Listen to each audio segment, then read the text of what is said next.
All right, let's get started with Lesson 11, Solids and Their Properties. Now, so far in this unit, we have been focusing on the states of matters, and we've covered gases, and now we've finished liquids. And so we're going to now look at solids and the properties that solid materials have. Now, this lecture video, what's going to be challenging is that there are several different solids that you need to become familiar with, and the properties that are associated with those particular solids. You're going to have to flat out just memorize a lot of this material or use what you've previously learned from other classes or from even this class this year so far about some of these properties. So spend some good time studying your notes over this lecture video to prepare for the quiz. Alright, so to begin with, we're going to look at metallic solids. These are metals that are in the solid state that are going through metallic bonding. Now, we've already discussed really what metallic bonds are, and so all I'm going to do is briefly give a review here, and then we'll get into the properties of metallic solids. Alright, so if you remember that metals form bonds together through metallic bonding, and metallic bonding essentially is due to the fact that metals have very low ionization energies, so they have very loosely held electrons. And these loosely held electrons are referred as delocalized electrons. And delocalized electrons, remember, are electrons that are free to wander around a network of positive charged metal ions. So here's the positive charged metal ions, and these are the electrons that are delocalized, and they're just kind of free to wander through this matrix. I kind of like to think of it again, the positive ions are like skyscrapers in a big city, and the delocalized electrons are the cars, and they're free to move about the city on the streets, going around these big skyscrapers. Often we call this the electron C model. The electron C model because the delocalized electrons can be thought as a sea of electrons that are moving throughout this crystalline structure. Now, I mention this because it is the delocalized electrons in the metallic solids that give the metals most of their important properties that we're going to look at here. Alright, so here's a list of the properties of metals, metallic metals or metal solids that I think that you should know and be prepared for the test on. I've given you what the property is, an explanation of the property, and how it is used or applied. Alright, so take a moment and write these particular things down in your notes so that you can study and learn and review them. So first of all, I want to mention that metals are very good conductors of electricity. Why? Is because of those delocalized electrons. Electrons are very free to move through metallic solids. So remember that electricity is just electrons that are flowing freely. And so if electrons are allowed to flow freely through metals, because of the delocalized electrons already, they're really good conductors of electricity. All right. They're also good thermal conductors. A lot also deals with the delocalized electrons and the tight packing of the ions that allows a good amount of heat transfer throughout the metal. And so often we use metals for cooking, as you know, like pots and pans, because of their good thermal conductivity of heat. They're also very malleable, meaning that they can be shaped under pressure.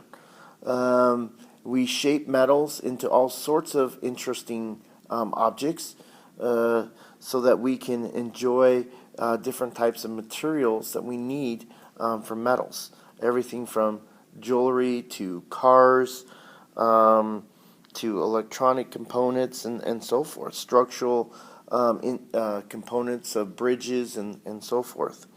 All right. They're also ductile, meaning that you can take metals and draw them into a wire system, into these threads, to create wires. And again, all of this really is due to the fact of the delocalized electrons within the cationic lattice here.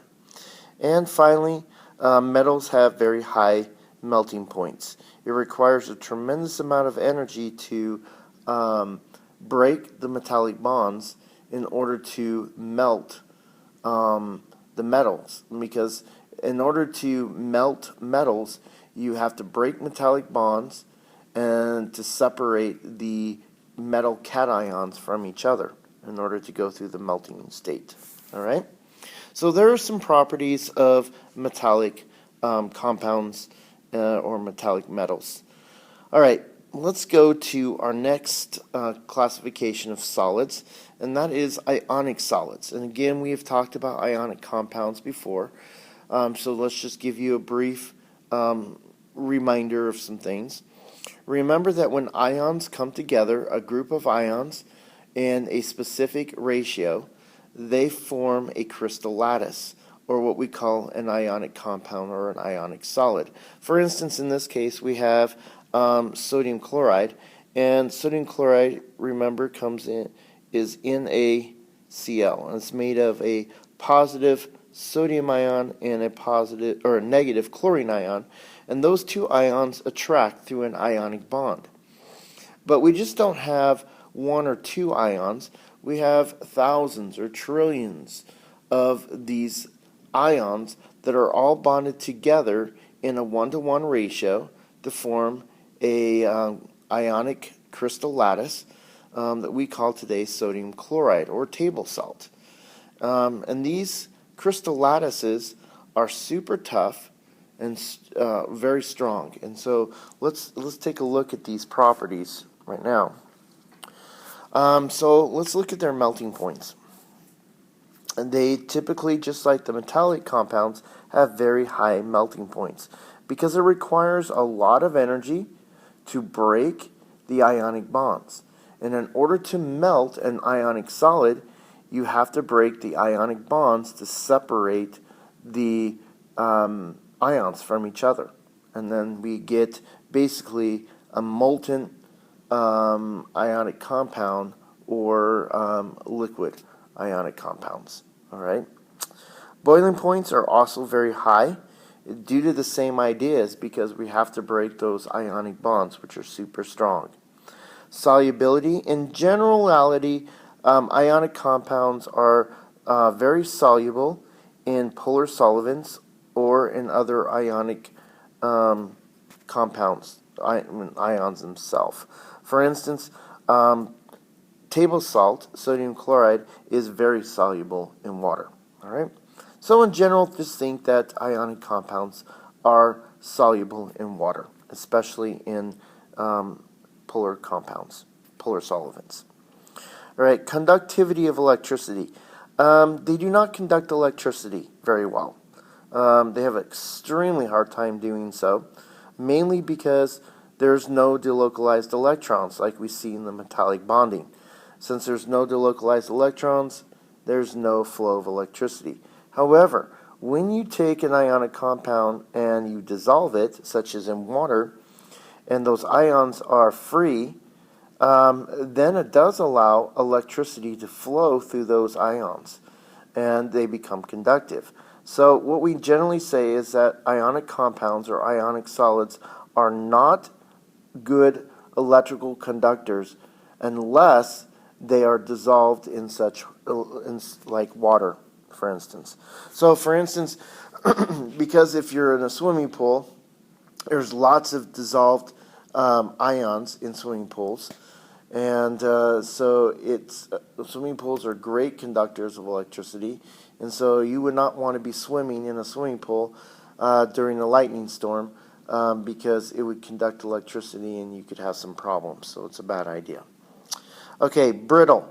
Ionic solids are extremely brittle. Usually, the reason why is because when you take, for instance, a hammer and you smash it, they shatter. And the shattering is a result because the ions begin to move. And when the ions move in the lattice, they pair up alongside of the same charged ion. So in other words, a positive and a positive would pair up next to each other. And because the positive and positive ions don't like each other and repel, the repelling will cause the splitting of the ionic compound, or in other words, it will become brittle or shatter. Same thing with the negative ions. If the negative ions align up when they get hit by a hammer, those negative ions repel and cause the brittleness of the ionic compounds. Okay, so ionic solids are definitely brittle. All right. So here are some, I think, important properties of the ionic solids that you should know. Okay, our next classification. So we've done metallic solids or metals and ionic solids. And so now what we're going to look at is covalent network solids. Now, covalent network solids, they all deal with very complex, large, sometimes we call them giant molecules of covalent bonded atoms. A lot of times these are super big, why we call them giants, and because of the covalent bonding network, they are super strong. Some of the strongest compounds that are known out there are covalent network solids. All right, so I want to introduce carbon a little bit to you. The element carbon can be found in different structural arrangements, and we call these allotrophs. An allotroph is just you have a different forms of an element that's in the same state. So carbon can come in 4 different allotrophs. We have 3 of them right here. The first one here we're looking at is graphite. So this is graphite. And then the next to it is diamonds. And then finally we have a fluorine. Sometimes we call it a buckyball or a Buckminster ball. There, it almost looks like a soccer ball.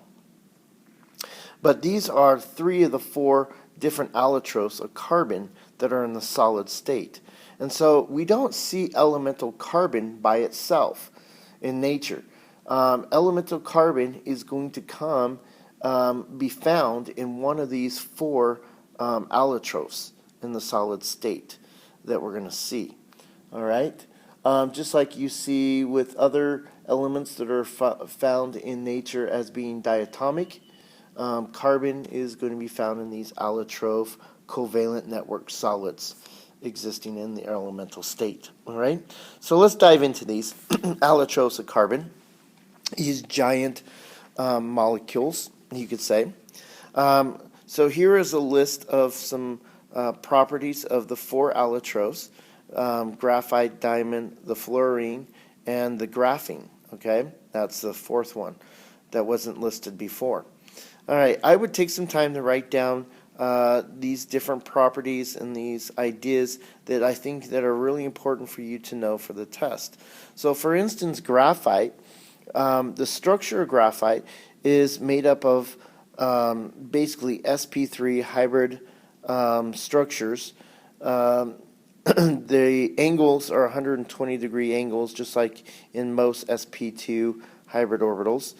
And in the graphite, the carbons are layered. As you go back to a bigger picture of it, you can see it's kind of in a hexagonal rings. So like a hexagonal ring structure, and these are all combined together in a solid sheet. Now the sheets are layered. All right, so let me erase this and show you.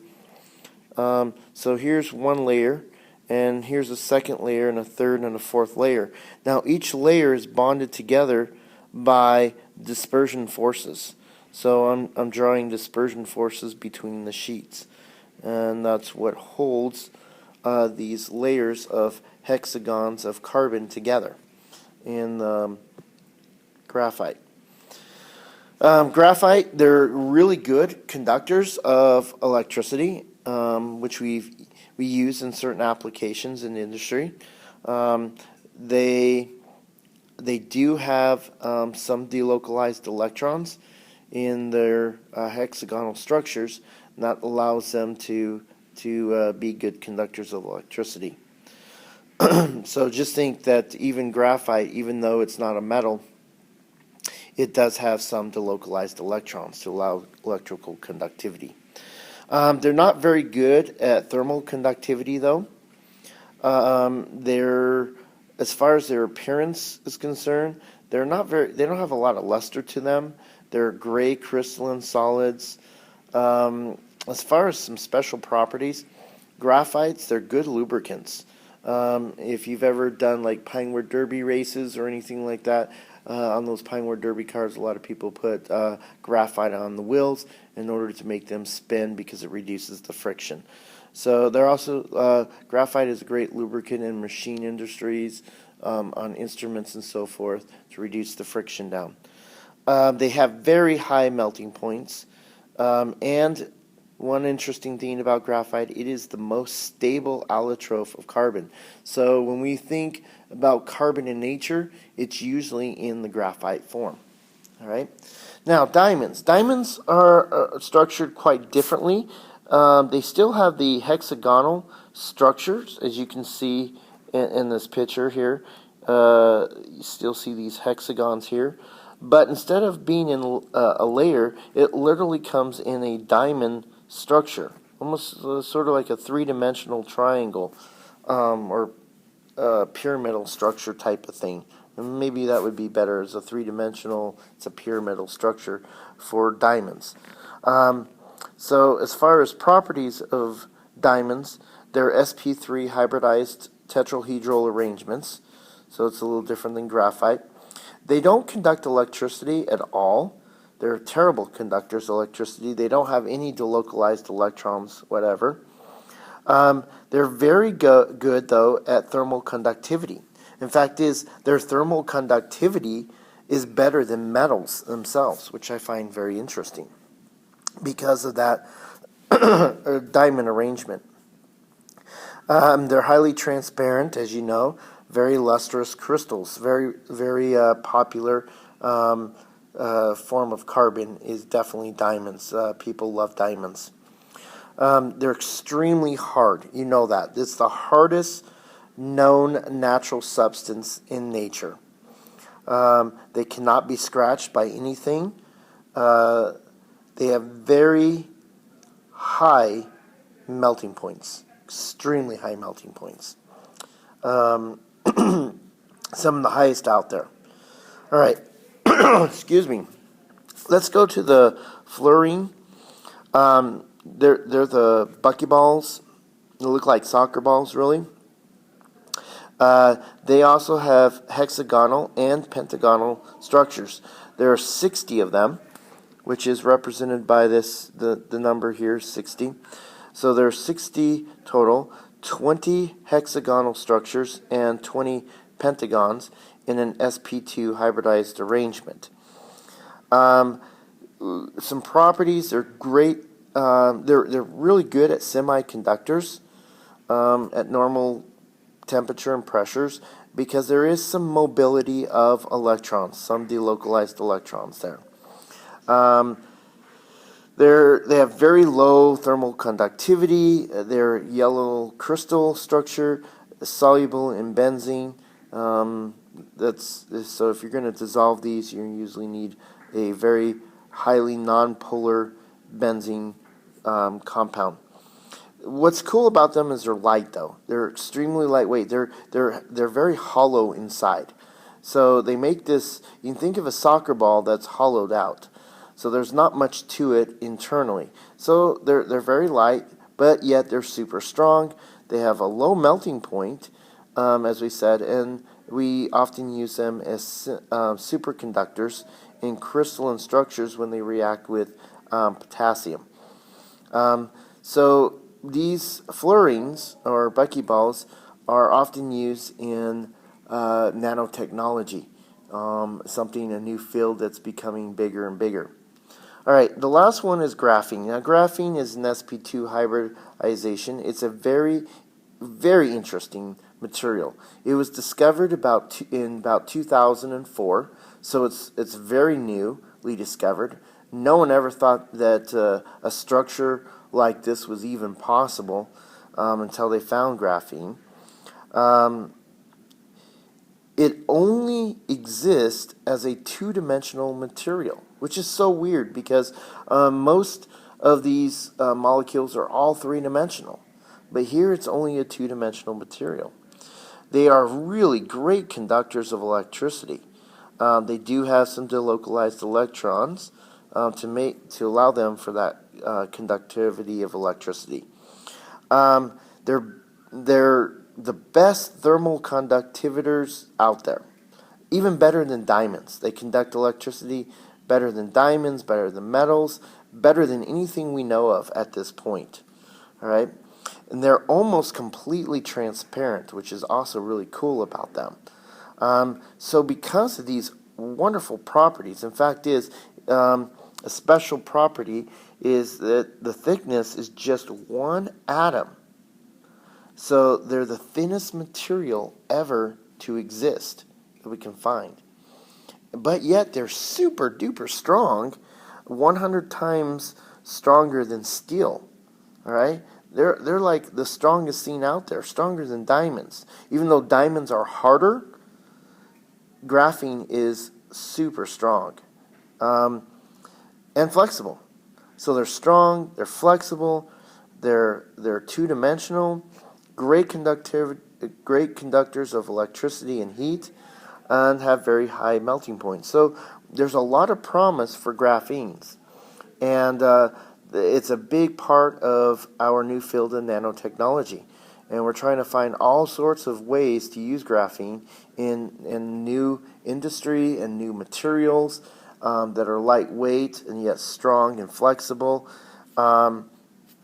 and warm, because they're good conductors of heat. So I could see maybe one day you might be wearing graphene pants or shirts or something like that. It'd be quite interesting.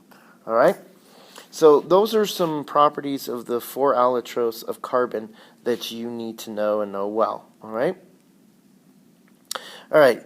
Some other covalent network solids that you need to be familiar with is silicon. Now, silicon in its elemental state does not exist by itself. It actually exists as a covalent network. Lots of silicon atoms that are going to be bonded together in a tetrahedral arrangement. All right, much like you see here in this crystal structure right here, the tetrahedral arrangement of silicon atoms. So each one of these is a Si atom, and all in a tetrahedral, kind of like this. I'll draw it, and you can put this in your notes. So you have one Si, and it's bonded to another one, and you have another one here, and then you have one going back in the plane, and then you have one kind of coming out, so we'll show you the wedge. So Si. So this tetrahedral arrangement, and I can draw this a little bit better there. So you have Si, and then we have going back into the plane, another Si. Right? So all of these are bonded together to create a tetrahedral shape. Okay? Here are some important properties of silicon that you need to know. Strong, super strong, like most covalent networks. They're insoluble in water. That's pretty typical of a covalent network. They have high melting points, which is very typical of a covalent network solid. They're not, though, good conductors of electricity. Okay, so silicon structure, they don't have a lot of delocalized or free electrons moving around to create conductivity, so bad conductivitors. But they are used in computer chips, and sometimes, though, we can arrange these in computer chips enough that they can be semiconductors. So they can conduct a little bit of electricity by the arrangement of their atoms in computer chips. Okay, so that's pretty much silicon, what you need to know. All right, let's look at silicon dioxide. Silicon dioxide is one of the most common molecules out there on planet Earth. Found everywhere. Found all over in rocks, at the beach, everywhere. Okay?